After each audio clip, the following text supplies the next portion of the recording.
that same moment, the destroyer gave a violent lurch and started to heel to port.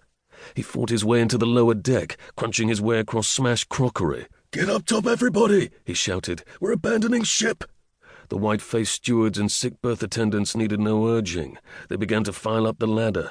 Lamb pushed his way past them to the engine room. The sweating, black-faced stokers in their dirty white overalls were already up to their knees in water, but they had not yet abandoned their posts. "All right, everybody out!" he roared as the ship heeled and tools showered down from their racks. "Come on, get a move on! We haven't got all—" As he spoke, the dim green secondary lighting went out, and they were in total darkness, every man for himself. "Don't panic, lads!" the Scots Chief ER9 bellowed. "Remember you're British!" "Aye," a thick Yorkshire voice answered, "but do them bloody Jerrys up there know that?" There was a ripple of laughter, and the stokers scrambled through the chaotic darkness to the upper deck.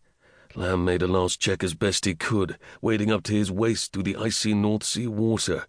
Then he followed, levering himself upwards using feed pumps, pipes, valves, anything that would give him a purchase.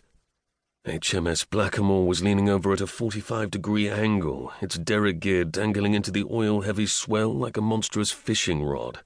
Lamb fought his way to the bridge. The captain was dying. It was obvious as he stood there, clutching the rail, the knuckles of his tightly clenched hands white, his naked feet in a pool of blood.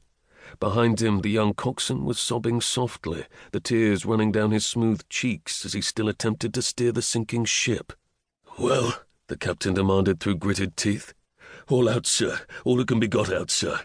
"Good. Thanks, number one." He turned slowly and very stiffly, as if every movement required an extreme effort of will. "All right, Conway.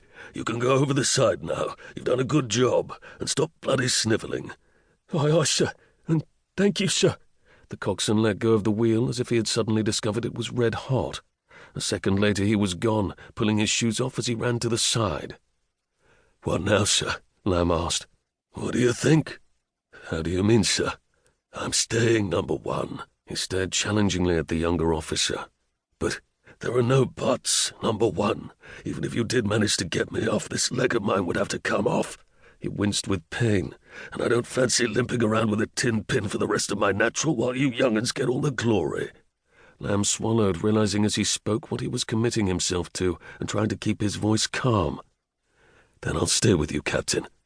Captain Holmes, no longer looking ridiculous as he leaned there naked, with the shaving soap still clinging to his chin, stared hard at Lamb's harshly handsome young face. "You're a good officer, Lamb. You've got the makings of an admiral, just like your poor old father." He winced again, his faded blue eyes liquid with pain. "The phony war's over, and the Royal Navy's going to have the need of your light before this show's over. So you're going, Lamb, and that's an order." First Lieutenant Lamb hesitated, then clicked to attention and saluted. "Thank you, sir," he snapped. "I shall go then." But Captain Holmes was no longer listening, and an instant later Lamb was pelting down the crazily tilted bridge ladder. "She's going now!" yelled a dozen constricted throats as the man trod water or hung to the side of the Carly floats. The muffled explosion was followed by the unholy shriek of rending metal.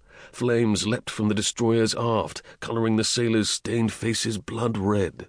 The mast toppled forward into the crackling torment of sudden fire. "She's going to turn over!" cried the wizened, toothless P.O. treading water next to Lamb. He nodded mutely as HMS Blackamoor heeled over like some giant metallic whale. He caught a glimpse of the still spinning discs of the destroyer's phosphor-bronze propellers as the greedy waves rolled forward to claim her. The water beat itself into a frenzy.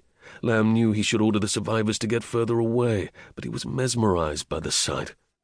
As the boiling tumult of water surged upwards to devour her, it threw a body into the air, a grey-haired three-striper, a puppet of whirling arms and legs, which became in death a figure of burning anger and reproach.